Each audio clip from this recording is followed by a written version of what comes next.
Okay, fun stuff. Okay, so we should be recording now. Um, the other thing I was going to mention is that the chat, I'll try, it's a little hard for me to pull it up and be able to see it because like my screen's so small, so I can't fit everything on it. Um, If you want, Kendall, I'll monitor the chat for you. okay. Oh, that would be great. Yeah, because Yeah, I I can won't be do able to that. see the screen. All right. So, okay, y'all are here today for some information on codependency, right? That is, it's a very important topic. And I think that codependency has already been kind of funneled into that pop culture, thing where we hear it all the time. We're like, what does that mean? What does it really mean? And that's part of the reason I wanted to do this workshop, was to really break down what it means, what it looks like. I know term that's popular now is using the word narcissism to describe someone, like, oh, she's such a narcissist. But is it textbook? Is that what it really means? And I do feel like that's kind of what's happened with codependency. So today we can compare notes and get to the roots of a little bit of what happens with codependency, in the brain, in relationships, how it manifests within you, self-esteem, and then also look at, I think, some really practical solutions. um, and I just wanted to mention Alyssa Garza. She helped me out with this. She contributed, so I want to give her a little shout out. So I can't take all the credit. All right. So getting into objectives, this is what we want to look at today, a little history. I do want to dispel some myths. I've just found, as my work as a counselor, that when I broach this topic with someone, it can be kind of, I don't know, uncomfortable. It can, they have a visceral reaction, like, I'm not codependent. And then when we actually look into what it means, I see more often than not, students saying, oh, well, that actually does kind of match. So we'll get into dispelling the myths, looking at what that definition is and how codependency works in the brain, and then what you can do about it. And I am just gonna minimize something here so I can see my screen. All right, so getting into the history, I'll start with saying most of my information I got from Codependent No More. It's a book by Melody Beattie, and she kind of coined the term codependency. She is an addict. She's been recovered for years, and that book came to be out of addiction because codependency was coined, with that in mind. So when we look at this, that's really where it derives from. And since her book, she's even written an updated one, looking at it more in general terms, not with such a narrow focus on the addiction part. But when we look at the history, that's really where codependency started. It was coined among, therapists and stuff who were working with, people dealing with addicts.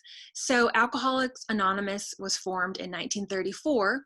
And then in 1940, the wives of these alcoholic men, they started to form their own group for support.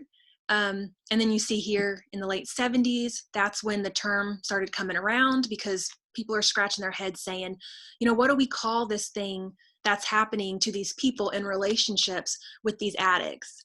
And I like this quote here. Codependents were people whose lives had become unmanageable as a result of living in a committed relationship with an alcoholic. And again, the definition has expanded to include other compulsive behaviors, as well as the impact these behaviors have on a loved one. So what I want you to take away from this is that, the addiction is one thing. And I'm sure if y'all have any familiarity with addiction, what it does to the person going through it, then you will have some, knowledge about how it impacts the support system, the family. I don't know if y'all ever watched Intervention. I just used to love that show. And it's devastating. And that's essentially the more dramatic kind of perspective we have of codependency originally. It's that this person is struggling and they are negatively impacting their whole support system. And those people are floundering and they don't know how to make them better. And there's a preoccupation with making them better. And you might be familiar with those terms like enabling. It's the dad who keeps giving money to the son who keeps going to get meth. Or they may be like setting harsh boundaries, but then they give in. So it's just their lives tend to revolve around the problem, and they're never free of it until the problem is gone. And I think this could have been from intervention, but one quote that has always just stuck with me about it is when I've heard a parent or something say that they feel most safe when their kid is in jail or in the hospital. When they're just off the street, they can sleep at night. The problem isn't fixed, but it's like contained. So that's the drama part, right?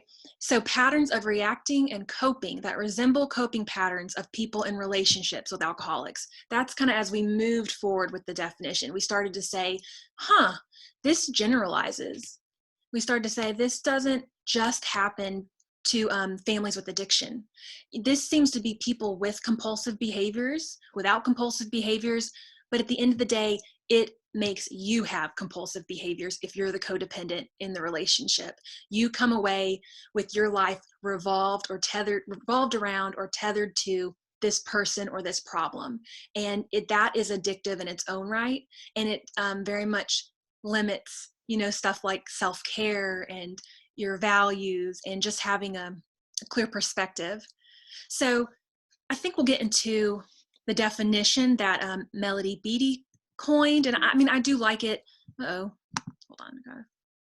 There we go. That's a picture of her. A codependent person is one who has let another person's behavior affect him or her and who is obsessed with controlling that person's behavior.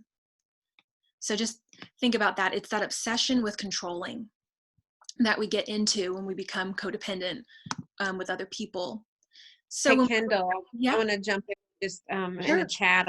Alyssa mentioned the movie Beautiful Boy. If anybody is fairly recent depiction of what you're talking about in terms of dealing with someone who has an addiction. Oh my gosh, And I've never the seen it, family but I heard members. it. Yeah.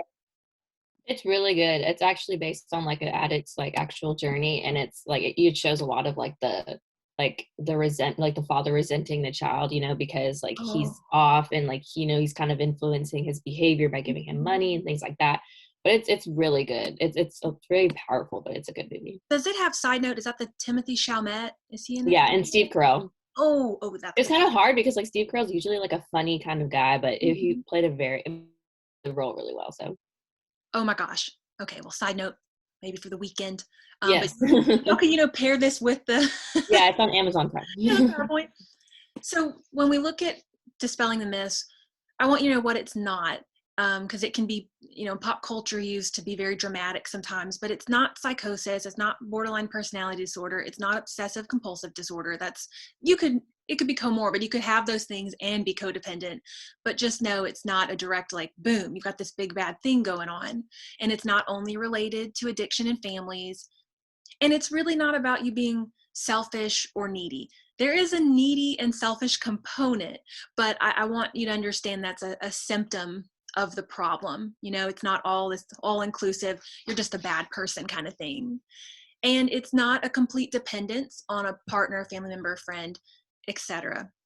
There is an interdependence there, but it's actually kind of maybe a little bit more insidious in how subtle it can be in some ways. It's not the person that's just won't leave the house, will only be with their partner. It's the ones who seem kind of normal, but then they keep fighting with their boyfriend, don't break up, or they never stop having their drama with their sibling or something, and they just don't know how to break out of that cycle with that person. And lastly, not a life sentence, especially once you know that's what you're doing. It's very eye-opening, and you can start doing things to change it, and we'll discuss that. I also want to be mindful of the time, so let me keep my phone because I got some stuff to cover. Okay, this is a loaded page, so we'll kind of hit some of them here. But I want to kind of get into what codependency looks like, what it can be. So thinking and feeling responsible for other people. Think about that. How often are you feeling guilt or preoccupation with the people in your life, with their decisions, even if it's not someone you've got conflict with? Codependency is a lot about boundaries and us not knowing where to set the boundary, and often we are way extending past it. So if we're codependent, whatever your sister's deciding to do about college could really affect you. And it could really affect the family if there's a codependent unit. So you think about that. And what happens with that is we become reactive. When we are extending past a healthy boundary, we're going to react because we feel like we know best. And in a sense, we are trying to control a situation. Because at the end of the day, if people are doing the things the way we want them to do it, what does that mean for us in our anxiety and our contentment? We feel better. It's predictable. We at least either we have less anxiety, or if anything, it's predictable, and that helps overall. So we feel compelled to help people solve problems. And with the boundaries, oh my gosh, saying yes when you mean no. Think about that. I hear that so much with students. I don't know, I went and did this on the weekend, but I really need to study. And again, in small doses, that's not codependency. But when there's a pattern with a certain person or a problem, we look at it. And then we get into some of the qualities of a codependent. You see a lot of confidence issues. There's a real fear of rejection and abandonment, which is what can keep you in unhealthy or toxic relationships, because you're just lowering your bar and lowering the standards so that you can feel loved. And so you'll put up with stuff. But just know it's this kind of symbiotic weird thing where even as a codependent is, overextending the boundaries, they're also loosening their boundaries. It's just a weird kind of give and take of toxicity, at its height. And you engage in controlling and or caretaking behaviors that were helpful at one point. So whereas, the wife of the classic alcoholic man in the 40s or whatever, she waited in the kitchen by the stove next to the chicken or the turkey or something, and is tapping her watch because it's like 40 past, he's not home. She's got the table set. And that tension, just that stewing that she's doing because she knows. So she's going into it in her head. Oh, he was supposed to be here 40 minutes ago. I know where he's at. He's with Billy again, and they're at so-and-so, and he's drinking. And so she goes through that mentally. And then it might get to the point where she has to go pick him up, or where he comes home and he's, abusive or rude or neglectful. And then it's the cleaning up after him. And that's her whole evening. And what's interesting with the codependency is it starts before the action happens. It's in your head before it's even happening. So just think about that. This is, if we take it away from the addiction, think about relationships in your life and how much time and energy a problem or conflict is taking up rent in your head before you're even seeing that person or after you had a fight. It can be debilitating, when you're that stuck on it. And then kind of with setting boundaries again, just difficulty setting them, enforcing them. And with that, we see, limited self-care. Because if we are so focused on other people, what does that mean for us? That means less time with ourselves, building up who we are, building up our confidence, building up our own identity. And that's a thing that I want you to take away. Our identities become infused with other people when we're codependent a little bit. And this last point I want to make here, which I didn't get too into really, but it's a good point, that with technology now, our phones, man, codependency can just be off the charts now, because we have our phones. Like, oh my gosh, you can, I know, couples who track each other, and how it's all set up for us to be neurotic and worried and anxious and looking and never looking away and just thinking about it constantly. So consider that in your lives too. How are you using technology in a way that enables some of those codependent behaviors? So let's go ahead and get into what's happening in the brain with codependency. This is just a snapshot, not too in depth, but so we have these neural pathways in our brain, and to simplify it, connects one part of the nervous system to another. Okay. So this, you might have heard like neural plasticity, like if we can kind of change our brain a little bit with how it's working, it's plastic, it's, malleable. So they sometimes, people will say, do things different each day. Like if you go to work a certain way, change it up. If you are right-handed, use your left hand to like brush your hair. It's just this idea that these things get hardwired in our brain and we have a reaction to them. and there's a behavior that comes, and this is just a way of challenging and offsetting it. So with codependency, what happens is these neural pathways are formed, but not in the way you want. So what we see is with codependency, a sacrifice is made. And lots of sacrifices are made. And what happens with that neural pathway, it travels through, and then what it does is it pings into that pleasure center in the brain, and there's just like this taut connection that's made. It's like, boom, reinforce. So, oh, when I give and give and give for these people, when I'm worried about them, when, I blah, blah, blah, I kind of get rewarded for it. Like I feel good sweeping in and helping people. I feel good trying to fix people. I feel good worrying about people, even though that sounds kind of counterintuitive. But we do that, and these brain chemicals, are released, and it reinforces this compulsive and addictive behavior process. So which is that compulsivity is I'm thinking, I'm worried, I have an impulse to check in or worry or change, and I have to do a compulsion to relieve that. So that compulsion is, I've got to go pick up my husband from the bar, or, I've got to tell my boyfriend that, he cannot go visit this female friend of his, or he cannot do this. There have to be rules, and so stuff like that. And when we look at the chemicals, just wanted to give a brief overview of kind of what's pinging around in your brain when this happens. I thought it was kind of cool. So the serotonin, when that's released, that calms us down when we engage in the codependent behaviors. So that's part of the reward. You do it, and you might be amped up in drama, but then you feel like better. And that might be part of that sacrificing, like, oh man, this was a hard night, but like, I'm a good person. I'm my family's only hope. I'm the only good friend that my friend has. I'm the best girlfriend, that my girlfriend has. So then there's the dopamine. That's the rush of excitement and reward. And you can even get that, from what I understand, kind of in midst of the conflict a little bit. It could be just the adrenaline of like, oh, I got to go figure the situation out. We were fighting. We got to resolve it, and we're fighting again. But there's like that dopamine of, I think, the attachment and the attention that you're getting even when you're in it. And then the norepinephrine, which I don't know, norepinephrine, never say that right, gives us a feeling of power and control during excessive caregiving and like workaholism, put that in there. So just that preoccupation, it feels like you're in control of something you are not in control of.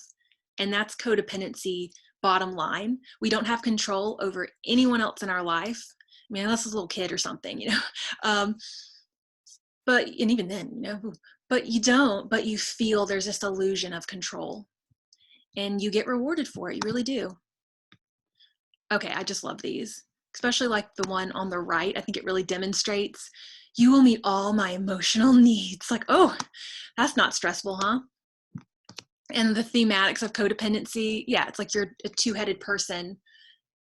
And what you'll find is, oh gosh, my dogs are going. I knew this was going to happen. Hold on. Girls? See, my dogs are codependent. Okay, shh. We'll get a treat. Okay, we good? Hey, Kendall, that was so funny. I wanted to jump in too. I think, especially that graphic on the right. Yeah. I think our culture reinforces these types of relationships too, that romanticizes that, like, you complete me attitude, and I can't live without you kind of belief. So it's really, really challenging to I don't know, overcome or change that part of our upbringing and beliefs about what relationships are supposed to be. Completely agree. And I'm sure we could pick out characters from movies or books or something and be able to point right to it, because I immediately think like, oh yeah, of course, we're inundated with those messages. And so you're confused, because if this is love, well then why is it not working out? Why does it feel so bad? Or, if this is friendship, why does it feel so lopsided? But you're right. I think it's thrown at us. And I guess that other one I just like, because that's more the internal world of the codependent, which is there's usually a lot of insecurity. I'm not worthy. I'm not good enough. I must be perfect. And that might be your own stuff that's coming in from childhood, which is, it didn't get as much into the origins of it, though it's an important piece of it, usually from the family system, the messages you got there, but it's going to be reinforced with the partners you're finding. And typically what I find is like the codependents attract the codependents. You know, if the other person's not codependent, they probably won't stay around for the BS. You know, they don't want, they're just over it. So there's, you know, kind of a connection there that happens. Now, I really like this graphic and how we kind of compare codependency and grief, and we can see a cycle here. I just want to walk through that with you to give you an idea. So let's see, let me move this out of the way here. So wherever you start with it, like I'll start with sadness, for example, you know, something happens, it triggers anger or sadness, and then we get into the cycle of denial. Denying it maintains the equilibrium. He won't drink again. She won't ignore me. He keeps breaking up with me, but I think, you know, he'll get back with me. It'll be fine. And then we get into that obsessiveness where the compulsivity generates because we become preoccupied with changing that person's behavior, and we're worried about it. You know, they mean a lot to us. They're I don't know, the opinion of us matters. You know, this could be like a really deep friendship or like the love of your life. You know, it's not a stranger. We don't feel this way towards strangers. This is someone we care about. So when they're not doing as we want them to do, when there's a codependent element, you are not able to kind of establish your self-worth enough or set the boundaries enough to make a change, either to let the person know, this is what my core needs are, this is what I need for us to be healthy, or to decide for yourself, oh, I'm with a person who can't provide that. And a lot of times that can happen with codependency because the filter's kind of blurry, so you're not sure if you're picking the best people. But yeah, you could think of this, you know, have you abandoned your routine before for someone? Have you waited? They say they were going to be there 4 hours ago. They never showed up and you just did nothing or played on your phone. Or this other side, which you see with the addiction part, catching them in the act of something. You know, I got to find out they're drinking or find out they're cheating or find out they're, you know, lying. And that's just the cycle, keeps it going. And then the guilt comes, the low self-worth. You don't trust yourself. You don't trust your partner, friend. And I thought it was interesting, feeling guilty spending money on yourself. That's another component of just giving to yourself. Because again, the love tank of the codependent is kind of low, and they need other people to fill it a lot of the times. And so when we get to that grief part, then the bargaining comes in. You're bargaining with yourself and others to regain a sense of control. You know, like I am telling you, this is the last time. If you do this to me one more time, it is over. Well, he does it one more time. It's like, oh, I mean, if you really tell me you love me and take me like on a good dinner or something, like, okay, fine. And then you go to bed sad and needs aren't necessarily met. It's not the romance that you dream of, but it's enough to kind of fill up that love tank for you sufficiently, though in all reality, it's not sufficient at all, really. So we get into controlling. It just reinforces everything and that anger and the emotion. So we'll revisit this later, but I think it's a very helpful chart. I want to touch on, before you get to this next slide too, the idea of controlling behaviors. I think those are sometimes, or most often, unconscious. Like, that's not like I'm trying to control somebody. No. But it's an automatic response to whatever those emotions are. So it could be obviously the more obvious ways that we try to control, but there are these subtle ways of like withdrawal and isolation, and you want the person to come see you and check on you and find out if you're okay by just withdrawal is one example. And it's not a conscious thing, like I'm going to do this so this person will do that. It's just kind of a habit, right? Exactly. Yeah, that's exactly. And that actually might kind of lead into this a little bit, because what you see is typically, you know, a codependent can be with a codependent, but they can also pair up with somebody who's more on the narcissist side of things. So then you see that tit for tat. You see that I give and give and they take and take. And like Angie was saying, it's just so organic in that dynamic that it's not intentional. And you got to think about this, you know, if this is not your first hurrah here, you've been kind of conditioned, whether by family members or by past relationships, to accept it. So yeah, it's kind of creepy because it's it's not normal. I don't know if it really makes you happy, but it's all you know. And I'll just touch on this real quickly because I don't think I have time like I thought I did.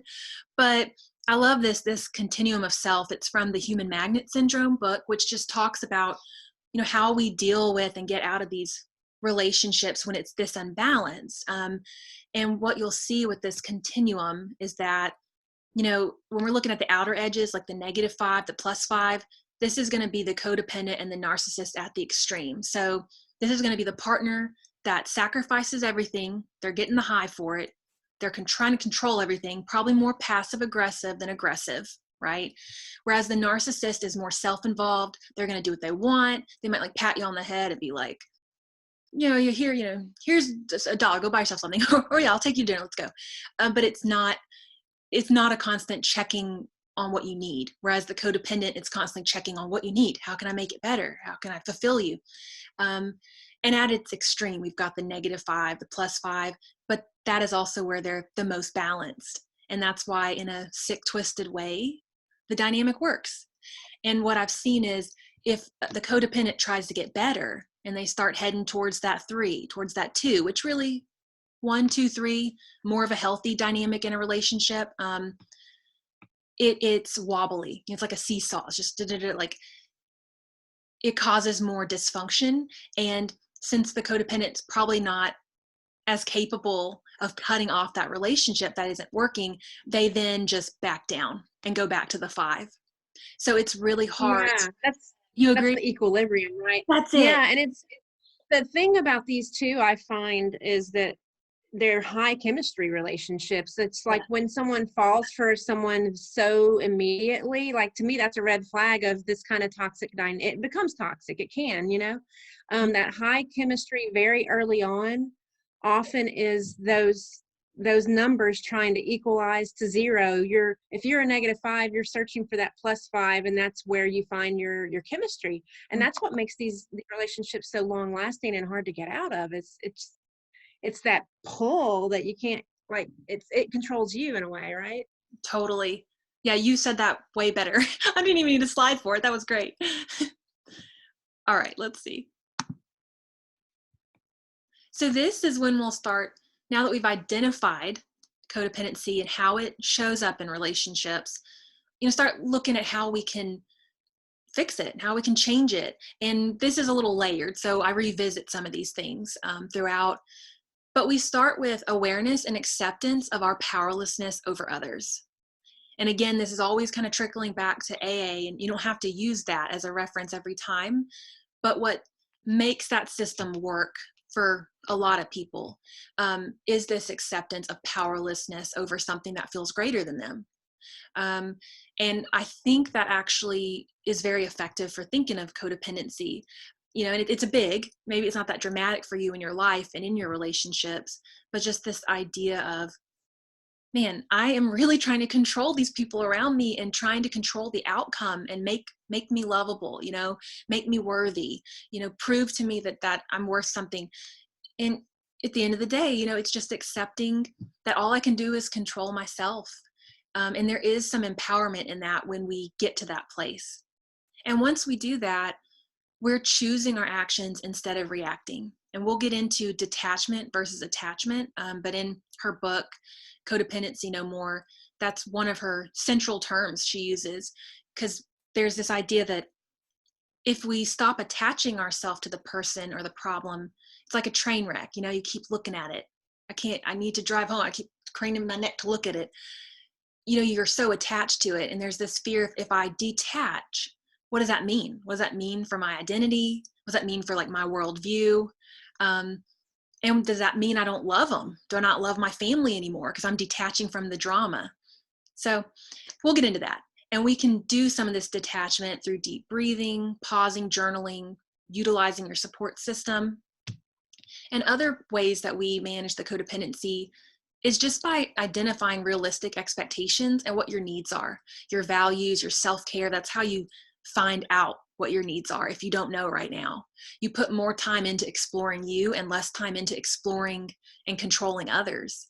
So if you feel unworthy of love, you may require your partner to demonstrate love in exhausting or unhealthy ways.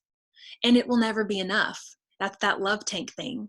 It's like, oh, even when he's doing it right, for a codependent, it's not enough.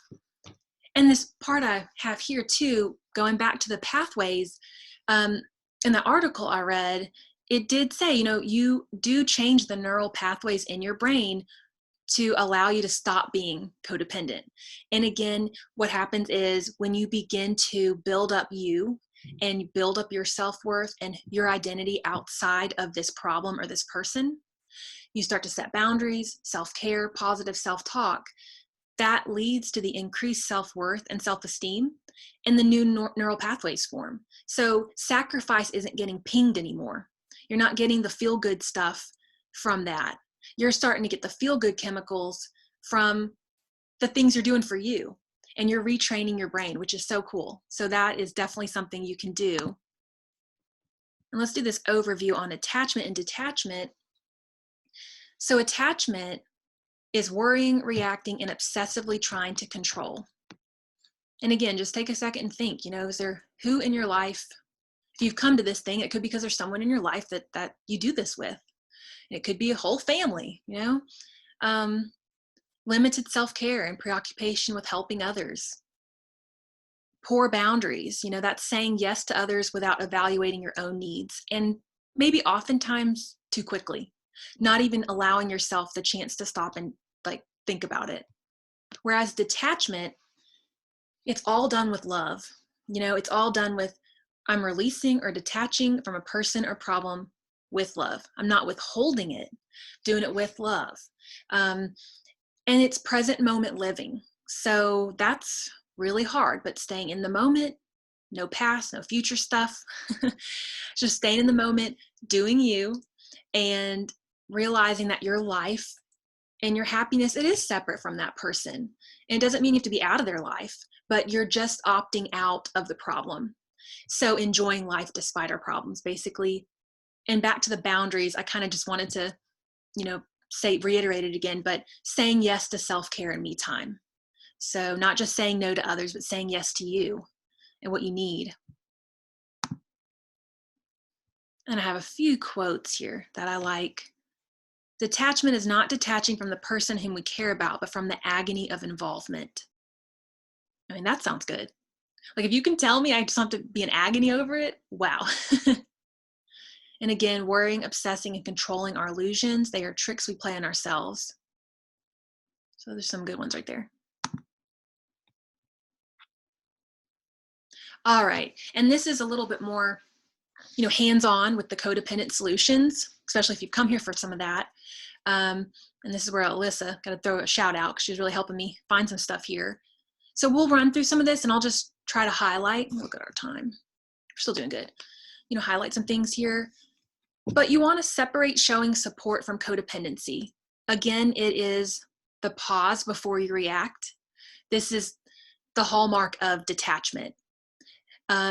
Just think of an automatic kind of compulsion within the relationships you've got now. Maybe it's the friend that disappears for a while, but the minute they text and they need something, you hop right back in and it doesn't end well. Or you always feel like you're getting the short end of the stick, or maybe you feel like you feel resentment. That's a key term, resentment. I did not mention that earlier. So think about that. Identify those signs and then how to separate those from showing support.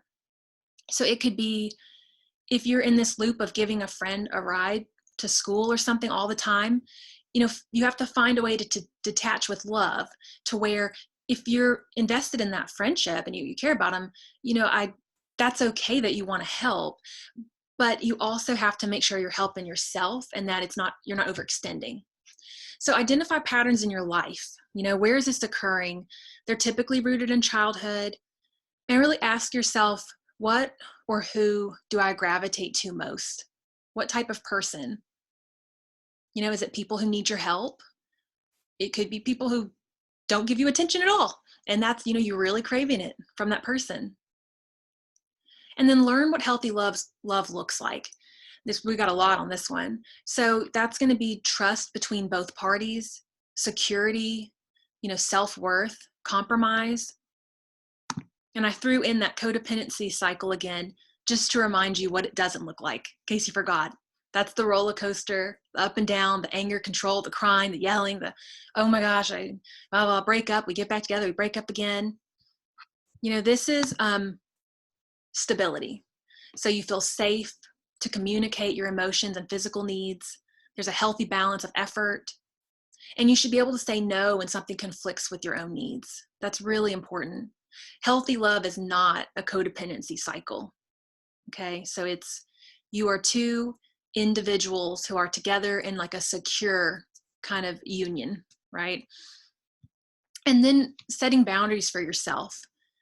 A big piece of the puzzle here is just knowing when to limit how much time you're spending with someone, how much energy you're putting on someone or a problem.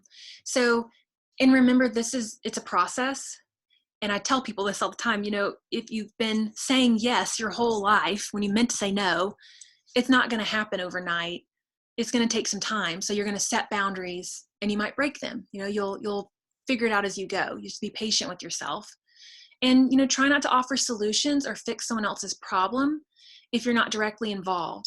So, you have the empathy, that's a part of the codependency, but just remembering that part of the detachment, through love is that I actually reserve the right to not butt into everyone's problems. I reserve the right to not carry the world on my shoulders. I can listen and I can decide what my limits are. Maybe this friend, I go all in, I give them everything. But maybe this friend, I don't have the energy for because I just took 3 tests and whatever. So it's reevaluating how much you have to give. And that way you're not overextending. And that way you don't become resentful. And that way you're not suddenly still controlling. So it allows you to opt out. And again, refusing to say no. And then questioning yourself and your actions. Why am I doing this? Why am I saying yes to this favor for this person? When in the past, I always wind up getting burned. Do I want to, or do I feel I have to? What's at stake for you? Will this drain any of my resources, affecting my ability to meet my own needs? I love that one. Think about your resources when you're thinking about this for sure. And remember, you can only control your own actions, not somebody else. And you want to offer healthy support. Again, coming back to this allows you to get out of that kind of reinforcement that's happening with the brain, where I sacrifice, I give all this to them, and then I feel better, but also feel worse. So discuss solutions with them rather than for them, offering suggestions, but stepping back to let them make their own decisions. So partners should value each other for who they are and not what they do for each other. That's another piece with the healthy support, that we want to look at. And it's not constantly about sacrificing emotionally, physically, buying gifts or taking someone to wherever. So think of that balance. And that leads us into when you're not putting it all on someone else, you're just able to build yourself up more. You're able to kind of water that flower, make it grow. So you want to surround yourself with positive people and offer acceptance and support,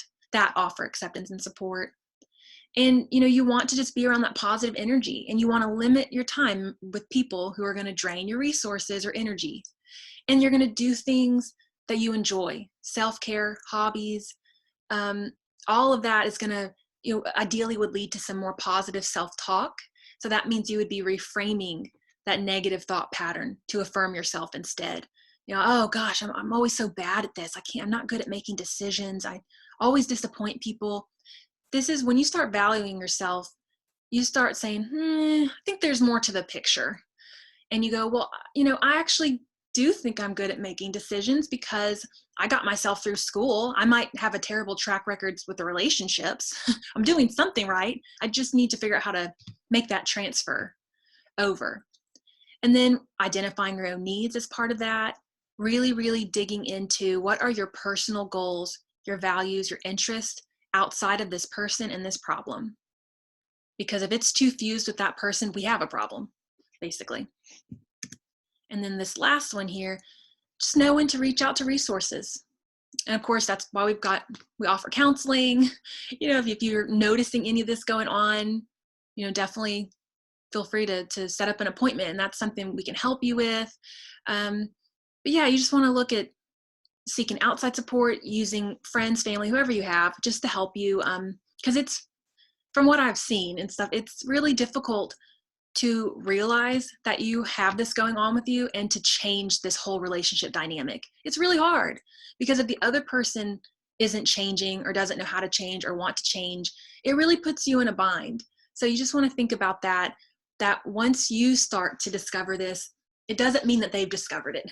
And you have to make some decisions sometimes on, can I sustain this relationship, or do we need more communication about it to hopefully, be our best selves and work towards, a better goal.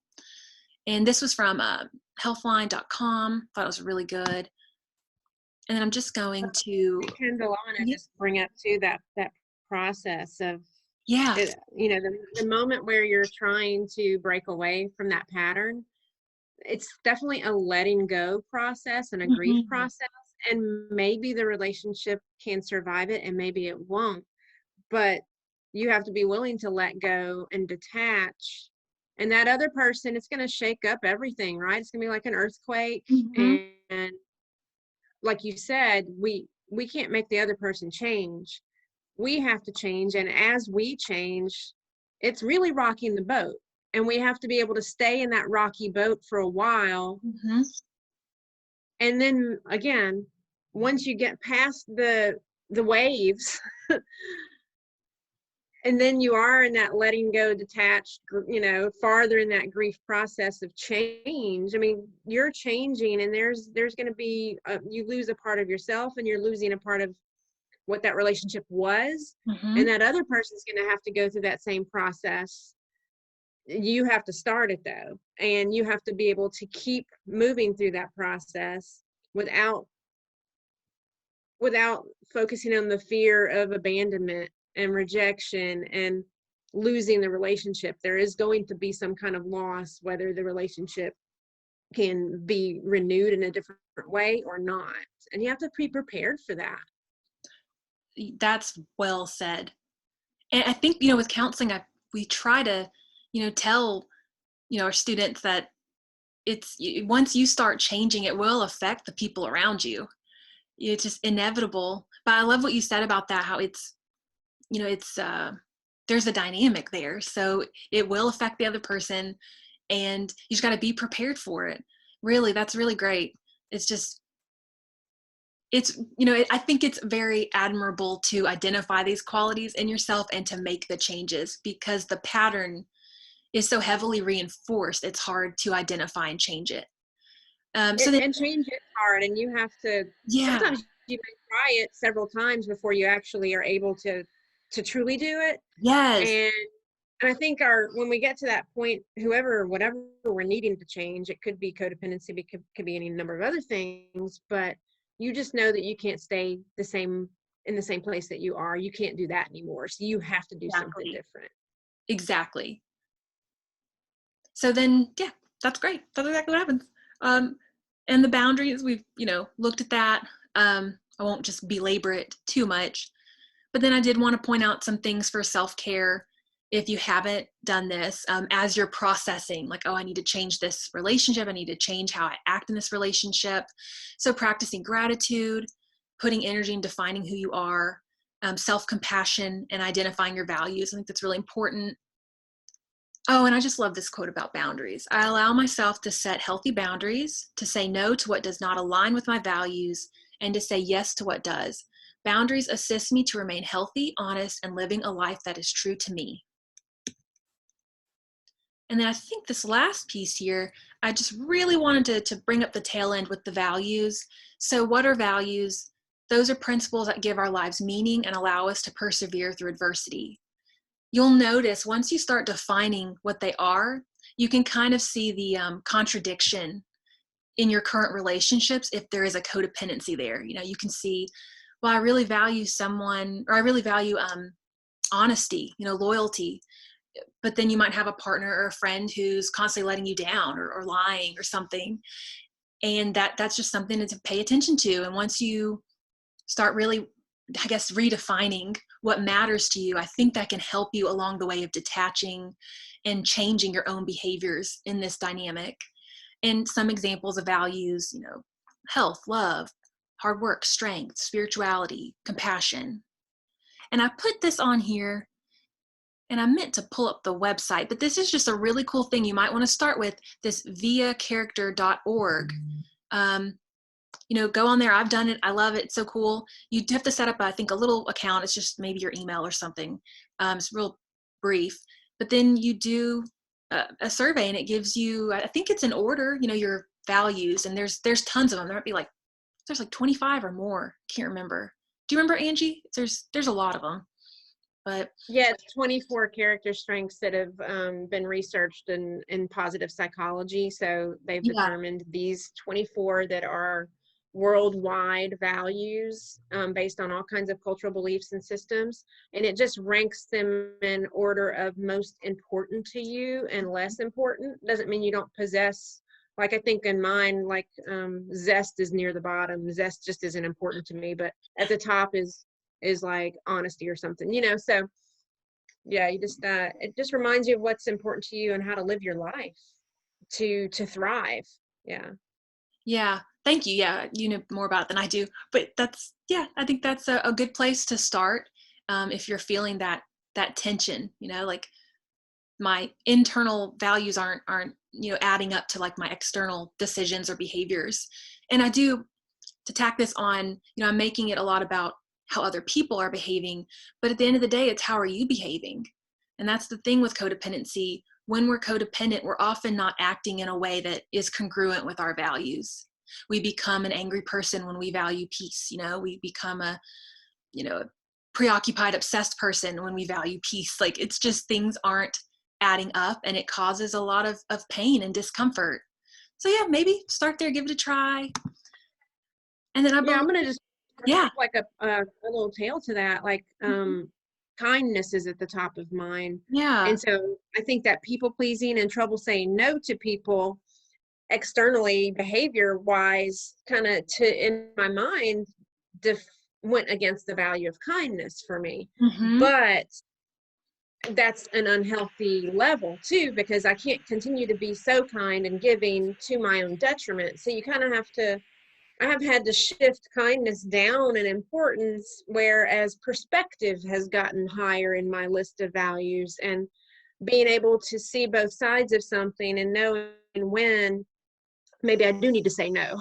And that doesn't mean that I'm not kind. You know, it's the meaning you place to those things. And so when you're trying to change certainly for me, the people pleasing kind of behaviors, you know, you can't let it mean you're something about who you are, you know. I don't know, I'm not sure if I'm making any sense there, but no, I think that's important. That's a good thing to point out, because maybe that's something to mention too when you start exploring your values more and stuff, that you could have a misconception about what they mean right now, and just allow yourself that patience to determine what it can mean in a healthier way. You know, when you're not so focused on people pleasing or whatever it is for you. I think that's a really good example. Yeah, like you can actually over rely on your values and character strengths. Like, I do need to speak up for myself and be more assertive, and that doesn't mean that I'm being unkind. You know, exactly. I have to find a way to balance those two things. Yeah, that is so great. Yeah.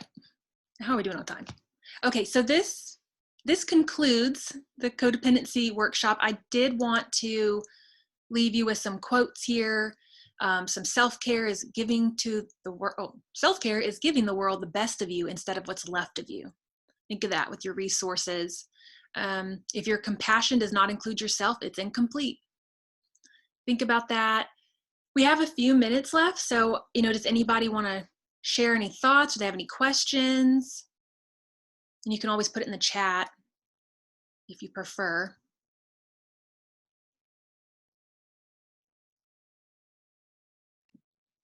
I think I can just comment. I think a lot of this I kind of was thinking about and trying to apply it to like my own relationships. And I was like, you know what, I see some of these like behaviors in myself, but I also see it like in other, like my friends or even in my family. And I guess it kind of made me think like, okay, well, I actually have to, think of myself and like, how can I still be true to like my values? Because I think that's something that I struggle with too, is like, I do value honesty. And like, if my friends lie to me, things, I see myself like resenting them, and I'm like, why do I feel like this? Like, I feel like I need to address them, but I don't want to because I don't want to be too confronting and I don't want to lose that friendship. So Mm-hmm. it's like a whole cycle. And I think I do like kind of see myself in that cycle. So I think it's just really eye opening to hear like all of the, the behaviors that kind of are involved in codependency. So yeah, very eye opening. It was same for me when I was looking into it, because I have some knowledge about it, but when you Mhm. really dig in, it's like, oh man, this is like a bigger beast than I realized. So Yes. yeah, and you're right, it's affecting all different types of relationships. Yeah, and the challenge I think about with relationships is they do serve needs. We have to get some needs met in our relationships. Um, that doesn't make you selfish or needy. We have to Yeah. remind ourselves that how we define that. But sometimes one person's needs and another person's needs can kind of create this unhealthy dynamic. Mhm. And if you're a person who doesn't speak about your needs, or the other person assumes certain things about needs that aren't really based on the current relationship, and they're bringing in old stuff to Yeah, relationships. But we have to get something out of, there's a reason we're in a relationship. We can't be so overly sacrificing that our needs don't matter. But then that's where those dynamics come into play, and like you said earlier, the resentment that mhm. comes into play too, because your needs aren't getting met. um, it is about needs a lot of the time. Definitely is. And I guess when we say values, I mean, it's also, yeah, what are your needs? I mean, that's just as important, and those overlap. But yeah, identifying that for sure. Because then you realize why you're hanging in this thing. What itch is being scratched, and what do you keep hanging around for? Like, oh, maybe if I stay long enough, this person will finally validate me. And it's just like, whew, that's exhausting to wait Yeah, around for and that. sometimes we tolerate certain things out of fear of loss of the relationship. So we end up reinforcing something unhealthy just out of those, because of those fears. Yeah, I'm so glad you said that, because I don't think I've mentioned that. But that's ultimately what we do. We do tolerate it. You're right. Yeah, that's the Yeah. hard part. Yeah, you don't want the good, like bad outweighing the good though. No, definitely not. Yeah, definitely. Well, This is great. I'm rethinking things for myself too. yeah, I mean, I did the same thing. I was like, wow, this is fascinating. But I'm glad y'all joined me, and this will be recorded so you can access it later, if you want to look at it again. But yeah, just take this, and if you need it for your personal life, go and try your best to apply it. And just, the main takeaway, it's not about controlling anyone. It's actually just about allowing yourself to flourish and grow, and then the rest will just fall in place. So we'll just end it there, but y'all take care and go live non-codependent lives. All right. Thank you.